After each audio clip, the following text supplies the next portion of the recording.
ಕನ್ನಡ ಚಳುವಳಿ ಸಮಿತಿ ವತಿಯಿಂದ ಇಮ್ಮಡಿ ಪುಲಕೇಶಿಯವರ ಜನ್ಮದಿನಾಚರಣೆ ಅರ್ಥಪೂರ್ಣವಾಗಿ ಆಚರಿಸಲಾಯಿತು.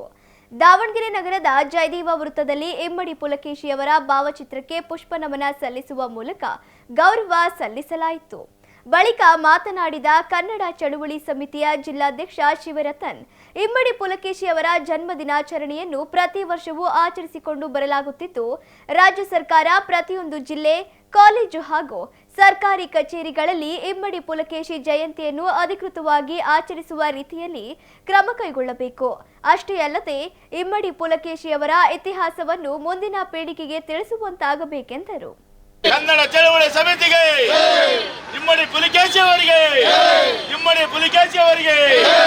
ದಾವಣಗೆರೆ ಜಿಲ್ಲಾ ಕನ್ನಡ ಚಳವಳಿ ಸಮಿತಿಗೆ, ಎಲ್ಲ ರಾಜ ಮಹಾರಾಜರದು ಮತ್ತು ಮಹಾನ್ ಪುರುಷರದು ಜಯಂತ್ಯೋತ್ಸವ ಮಾಡೋದು ಸರ್ವೇ ಸಾಮಾನ್ಯ.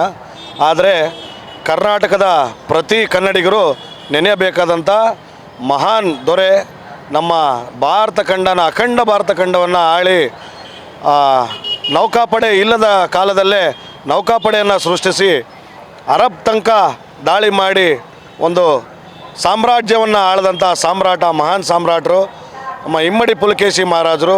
ನೌಕಾಪಡೆಯ ಪಿತಾಮಹ ಅಂತಂದು ಹೇಳ್ತಾರೆ. ಇವತ್ತಿನ ದಿನ ಭಾರತದ ನೌಕಾಪಡೆಯ ದಿನಾಚರಣೆ ಆಚರಿಸ್ತಾರೆ. ಅದು ನಮ್ಮ ಇಮ್ಮಡಿ ಪುಲಕೇಶಿ ಮಹಾರಾಜರ ಸಾಂಕೇತಿಕವಾಗಿ, ಅವರ ಹುಟ್ಟುಹಬ್ಬದ ಸಾಂಕೇತಿಕವಾಗಿ ಆಚರಿಸ್ತಾರೆ.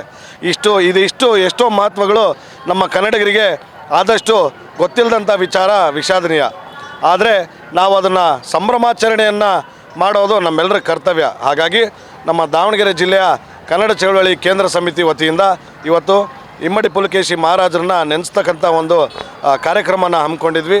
ಚಿಕ್ಕದಾಗಿ ಚೊಕ್ಕದಾಗಿ ನಮ್ಮೆಲ್ಲ ಸಂಘಟನೆಯ ಪದಾಧಿಕಾರಿಗಳು ಸೇರಿ ಈ ಒಂದು ಹುಟ್ಟುಹಬ್ಬನ ಆಚರಿಸಿ ನಾವು ಇಮ್ಮಡಿ ಪುಲಕೇಶಿ ಮಹಾರಾಜರಿಗೆ ಗೌರವ ಸಲ್ಲಿಸಿದ್ದೇವೆ. ಕರ್ನಾಟಕ ಸರ್ಕಾರದಿಂದ ಇಮ್ಮಡಿ ಪುಲಕೇಶಿ ಮಹಾರಾಜರ ಜಯಂತಿಯನ್ನು ಆಡಳಿತಾತ್ಮಕವಾಗಿ ಸಂಭ್ರಮಾಚರಣೆ ಮಾಡೋದಕ್ಕೆ ಆದೇಶ ಹೊರಡಿಸ್ಬೇಕು ಅಂತಂದೇಳಿ ನಾನು ಕೇಳ್ಕೊಳ್ತೇನೆ. ಯಾಕಂದರೆ ಸಾಕಷ್ಟು ಜನ ಮಹಾಪುರುಷರ ಒಂದು ಸಂಭ್ರಮಾಚರಣೆಯನ್ನು, ಜಯಂತ್ಯೋತ್ಸವಗಳನ್ನ ಆಚರಿಸ್ತಾರೆ.